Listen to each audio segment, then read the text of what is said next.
Are we ready to talk about taxes, but really your tax return? Let's sit down.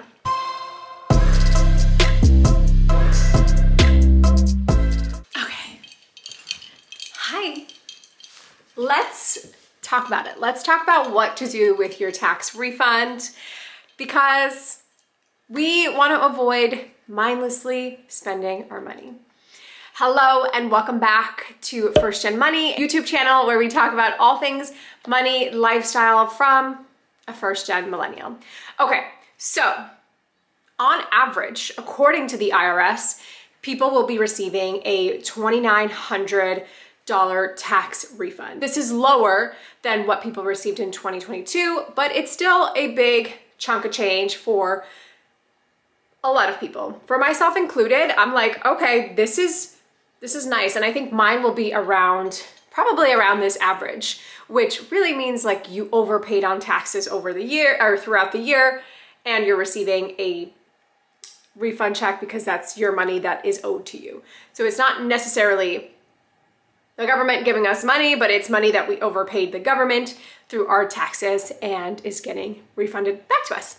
Okay, so with that down, now it's like, what do I want to do with this tax refund? I'm coming in on $2,900.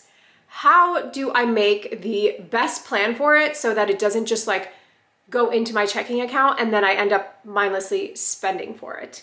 At least that's how I am trying to think about my tax refund this year, and how I've thought about it for most of the years since like embarking on my debt payoff and financial independence journey. For myself for this year, I have these specific goals that I'm working towards, right? So I have my number one goal, which is to have a debt-free wedding. I have a second goal on hitting 150K net worth. And my third goal, which is, what is my third goal?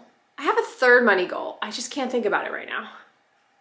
And the 150K net worth encompasses everything else I need to get in the movement, or everything else I need to do to hit that milestone, right? Like max out the 401k, max out a Roth IRA, including like additional investment vehicles there. Number one is think about your goals. What are your goals for 2023? What did you say that you want to get done? Is it a financial goal of paying off your debt? Is it a financial goal of getting started with investing? Is it to plan a debt-free vacation? Whatever your goal is, keep that in mind. Because the way that I see it is this tax refund should fund one of the goals that you have. That is one strategy, right? Have this refund pay towards one of those goals. So for me, I already know I am going to be using this tax refund that I receive to pay for the rest of my wedding deposit, which is coming due first week of May. So I know I have this thing I'm going to need to pay for, and instead of taking it from my paycheck for that month, I'm gonna use this tax refund to pay for my half of that deposit. So I'm already making a plan for what to do with this money so that it just doesn't come into my checking account and gets spent on my living expenses. So number one, understand what your goals are. Step number two is understanding what your situation is looking like right now, right? What is your emergency fund like? I will continue talking about this emergency fund because it is important that you have a minimum emergency fund to pick you up when times are tough, when you need to do something in a pinch. Number two is like, what is your debt situation like, right? Have you started investing? What is your current situation? So take a look at assess the current situation of your finances. And after you do that, number three will be to like plan where you want this to go. Do you want it to go towards one of your goals? Or is your current situation kind of in need of something to make it better for you right now, right? Is that paying off one credit card that is a high double-digit interest rate and you have a pretty big balance. So you could actually make a dent with the $2,900 or whatever your tax refund is towards that debt payment so that you don't pay as much interest over the 12 months or the rest of the year. What is looking like it needs more of your support, right? If it is building that emergency fund because you don't even have a month of savings, then maybe that's what you do, and you start by having funded your emergency fund. Maybe that can fund 2 months or 3 months. On average, you definitely want to keep an emergency fund at 3 to 6 months. I am working towards getting my emergency fund to 6 to 12 months, really, because for me, I guess that's my third goal. I was like, what goal do I have? That's my third goal, even though it's kind of tied to the net worth of 150K, but like, it's also just my emergency fund. So I don't want to necessarily think about it as one of the net worth accounts, although we can't ignore it because it does add a big chunk to it. But yes, okay, back to what I was saying. You need to assess your current financial situation and understand what is costing you more money, but also what drives you. What's a motivator for you to be able to be satisfied putting 100% of that emergency fund towards it, or whatever allocation you choose to. So that is one way. Like, have that refund fund 100% of one of your goals or where you should be prioritizing in your financial situation. That's what I'm doing. 100% will go towards wedding stuff. Now, you could choose to break up that tax refund if you are, it's all about knowing yourself, right? If you're somebody who's like, well, I'm gonna wanna like treat myself to something, then you could have 50% go towards a future goal that you have. You can have 30% go to current situation and expenses, like that credit card debt, and then 20% go towards a fun thing, right? You can break up the tax refund so that you're not feeling like every single dollar is going towards something that isn't exciting to you. Although it depends on who you are, because for me, paying off debt is exciting, but we're playing a long game here.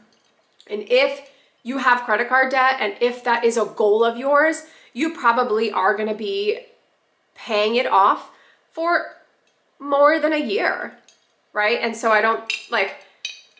we need to do what's best for your mindset to get you in a place to like find it fun to continue to pay off your debt. And if that means like you put an 10%, 20% towards something that brings you joy today, then that's fine. I think,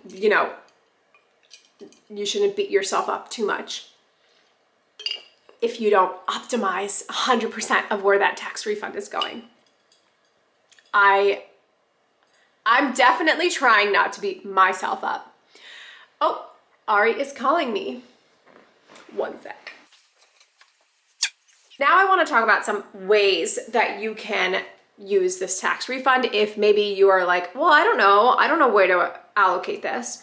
So we talked about why it's important to assess your current situation, and that's because you can decide then from there if you should be investing it, if you should be using it to start investing because you haven't started investing, if you should be using it to fund your emergency fund because it's not 100% funded, or if you want to allocate this towards debt. So those are the biggest areas, I would say, after you've assessed your current financial situation, that you can think about allocating the refund. And those are going to be areas that could have the most impact.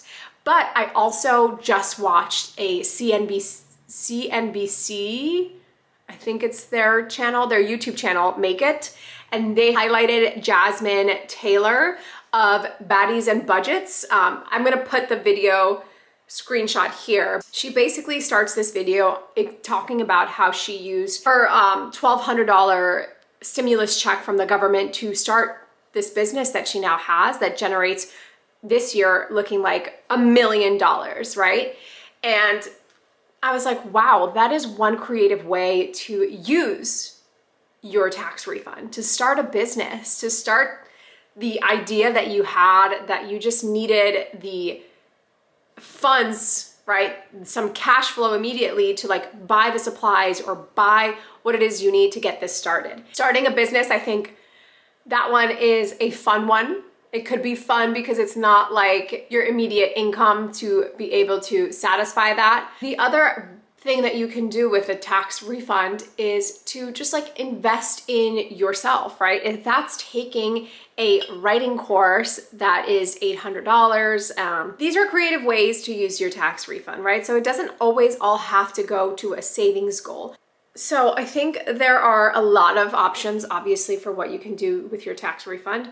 I'm not gonna like state everyone, but I also think that if you have the emergency set, if you have no high interest debt, and you do want to use this to jumpstart your investing journey, this is a great chance to do that. This is a great chance to maybe open up that first Roth IRA that you've been thinking about opening up. This is a good way to supplement your cost of living when you increase your 401k contributions and you know you're going to receive a smaller paycheck, right? So I think the number one thing is like, think about how, one, you can use this tax refund to bring your current life joy, but also to set yourself up for financial success, for being in a better place financially by the end of the year. If that means covering one of your goals that you had set out for this year, or if that means you need to take a look at where your financial situation is and where it can best be allocated. So there you have it. Those are just some ways to think about what to do with your tax refunds. It doesn't have to be an all or nothing situation. It doesn't have to 100% go to one thing. You can break it out however you see fit, right? But keeping in mind your current financial situation and the goals that you have to get yourself in a better financial situation in the future, right? Always, always have a component that is thinking about future you.